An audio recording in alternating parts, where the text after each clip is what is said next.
Bem, muitos me perguntam sobre a questão dos livros apócrifos. Muitos têm dúvidas sobre como é que esses livros, supostamente não inspirados, porque isso é o que implica ser um livro apócrifo, é um livro que não é considerado inspirado, não é considerado um livro no qual Deus falou ou Deus se revelou de forma escrita. Então isso é, de certa forma, no sentido amplo, o que é designado por livro apócrifo. Um livro que não é considerado inspirado, que não é considerado tendo ou sendo a palavra de Deus. Então muitos se questionam como é que, por exemplo, na Bíblia usada de forma predominante pelos católicos romanos, tem supostos livros apócrifos. Na verdade, tem 7 livros a mais, tendo 72 livros no total. Nossa Bíblia, que nós, evangélicos, normalmente protestantes, temos em nossas mãos, são livros que contêm a totalidade de 66 livros. E esses livros são considerados livros canónicos, são livros que estão dentro deste conjunto de livros que são considerados Palavra de Deus. Mas existem livros que são considerados livros que não são inspirados. Isso designa-se livros apócrifos. Então a grande questão, a grande dúvida é como é que esses livros entraram no cânon, como é que esses livros, em algum ponto da história, foram aceitos como livros inspirados ou livros canónicos. Como é que elas entraram no cânon das escrituras? Bem, então é essa questão que vamos abordar neste vídeo. Primeiramente, vamos falar sobre 3 episódios, sobre 3 ocasiões que deram a possibilidade desses livros entrarem no cânon. Neste conjunto de livros que compõem as nossas Bíblias, tanto a parte do Antigo Testamento, tanto a parte do Novo Testamento. Primeiramente, vamos falar sobre o período intertestamentário, o período entre o Antigo e o Novo Testamento, que compõe aproximadamente 400 anos, em que esses livros, considerados livros não canónicos ou livros não inspirados, chamados livros apócrifos, livros ocultos, escondidos, apareceram. Então, esses livros apareceram durante esse período. São livros desse período intertestamentário. E para começarmos, temos que afirmar que quando o Tanakh, o Antigo Testamento, já estava formado, a comunidade judaica, a comunidade dos judeus do Antigo Testamento já conheciam esses livros e não os conheciam como livros apócrifos ou livros inspirados. Eram livros que não eram considerados palavra de Deus. Podiam ter alguma utilidade no sentido histórico, no sentido de serem usados como literatura, mas não no sentido de conduta, de regra de fé, no sentido de prática religiosa.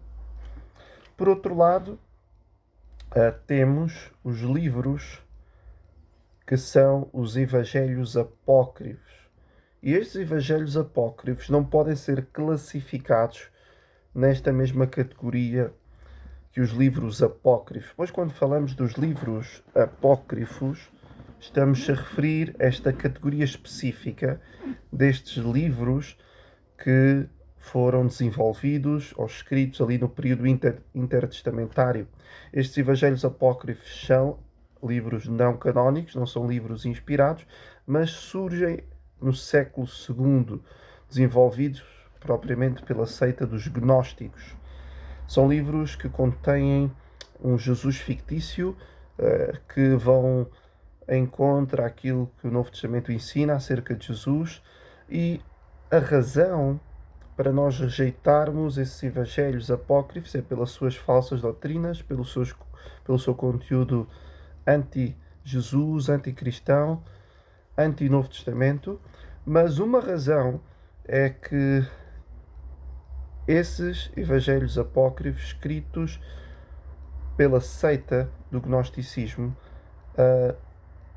não bate certo. com o ensino dos apóstolos, dos 12. E a razão para os rejeitarmos é que temos o relato de 12 apóstolos, neste caso de alguns apóstolos, que escreveram revelação escrita, que acompanharam e estiveram em contacto próximo, se relacionaram de forma próxima com Jesus, andaram com Jesus, falaram com Jesus, tocaram em Jesus. E eles escreveram o seu testemunho acerca desse Jesus, do seu ensino e do seu ministério. Claro, foi tudo supervisionado pela pessoa do Espírito Santo.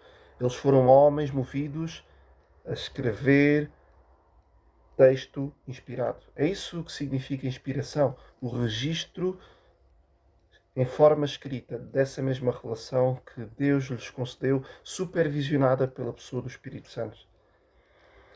E por outro lado, temos um grupo que surge muito depois de Jesus, ali provavelmente no início do século II, no final do primeiro século, início do segundo século, que não conheceu Jesus, que não teve contacto com Jesus, que provavelmente não teve nem contacto com os apóstolos e que questionava a autoridade dos apóstolos. Eles diziam-se os sucessores diretos dos apóstolos. É por isso que depois surge ali uma discussão ali na igreja primitiva, entre os pais da igreja, que para combater essa ideologia de que os gnósticos eram os sucessores diretos dos apóstolos, eles criaram esta ideia equivocada de que os bispos eram sucessores diretos dos apóstolos, mas eles estavam errados, porque o que eles deviam dizer e não disseram era que os livros produzidos pelos apóstolos eram os seus sucessores diretos e únicos.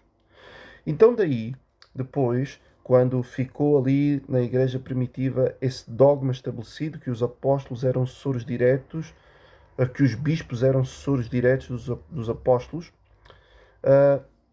mais tarde, no ano 1054, surge o grande cisma da igreja, a grande divisão entre a igreja oriental com a igreja ocidental, em que a igreja oriental dizia que os sucessores, como por tradição da igreja primitiva, diziam que os sucessores dos apóstolos eram os bispos. Mas surgiu um grupo na parte oriental, ali em Roma, por parte propriamente do bispo de Roma, que disse que não, havia uma sucessão direta dos apóstolos por uma questão de papas. Então esse é o primeiro bispo que se autoproclama papa.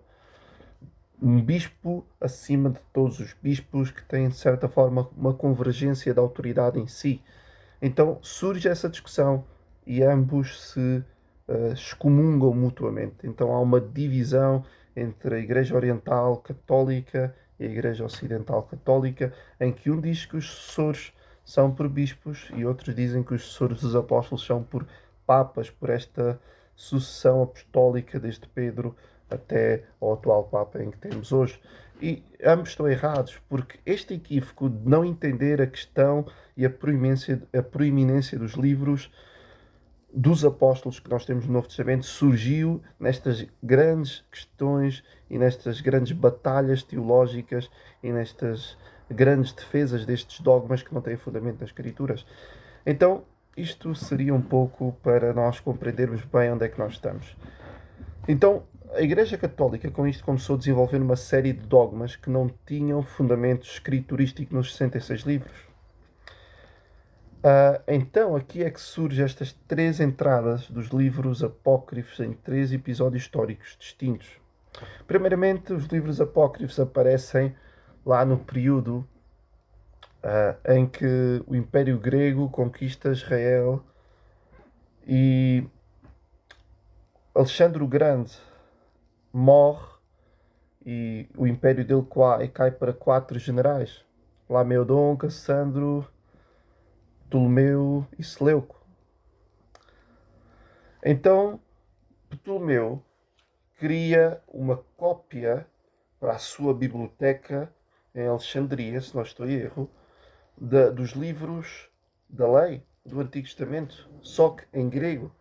Então Ptolomeu vai consultar o sacerdote Eleazar e consulta 72 eruditos para fazer uma tradução, a primeira tradução do hebraico para o grego. Então essa primeira tradução chama-se a tradução da Septuaginta, ou Septuaginta, a conhecida tradução do hebraico para o grego. Então, aí introduziram-se alguns livros que não eram livros canónicos, não eram livros que os judeus consideravam como livros inspirados. E os judeus sabiam disso, mas esses livros acabaram por entrar nesse rolo, nesses papiros, e muitas pessoas começaram, de certa forma, a atribuir algum valor que não deviam a esses livros. O segundo episódio já é muito depois da morte e crucificação, da crucificação de Jesus, da sua ressurreição. É provavelmente ali na Idade Média, em que a tradução designa-se por Vulgata Latina de Jerónimo. Quando Jerónimo é consultado pelo Papa, se não estou em erro, Papa Leão X, não estou em erro, mas há um Papa que consulta Jerónimo para fazer uma tradução da Bíblia para o latim. Então chama-se a Vulgata Latina.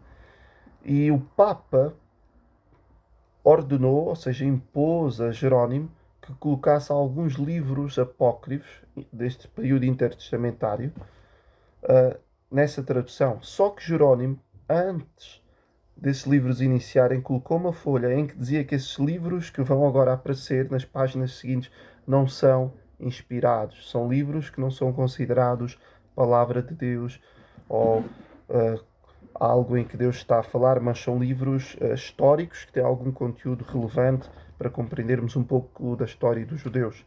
Até aí, tudo bem, eu não concordo que esses livros devem estar no cânon.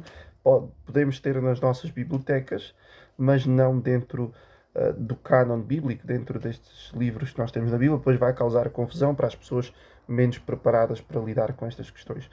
O terceiro período, que é aqui o mais relevante, e é aqui que vai responder à questão como é que estes livros entraram na Bíblia católica, é no período pós-reforma. Quando Lutero lança as suas 95 teses, faz solapar os dogmas católicos e o sistema católico.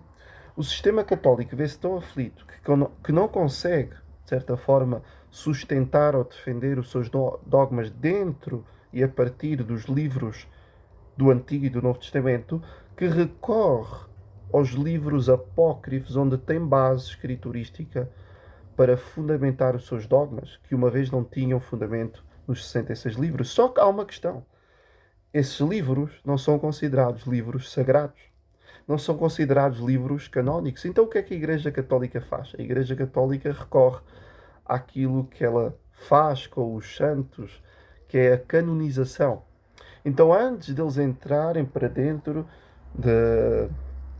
do cânon bíblico, a Igreja Católica apanhou em 7 livros dos 16 livros apócrifos que existem no período intertestamentário e os canoniza. Lhes passa um verniz pela autoridade humana, pela autoridade papal de livros sagrados. E aí entram neste cânon bíblico, propriamente pela tradição católica. E aí os católicos já têm, de certa forma, fundamento escriturístico em livros supostamente inspirados para fundamentar os seus dogmas, que até então não tinham qualquer tipo de fundamentação em livros considerados inspirados. Então foram estes 3 períodos em que estes livros apócrifos entraram propriamente para perto destes livros que eram usados pelas comunidades religiosas, tanto do Antigo Testamento, tanto como as comunidades supostamente cristãs, neste caso os católicos.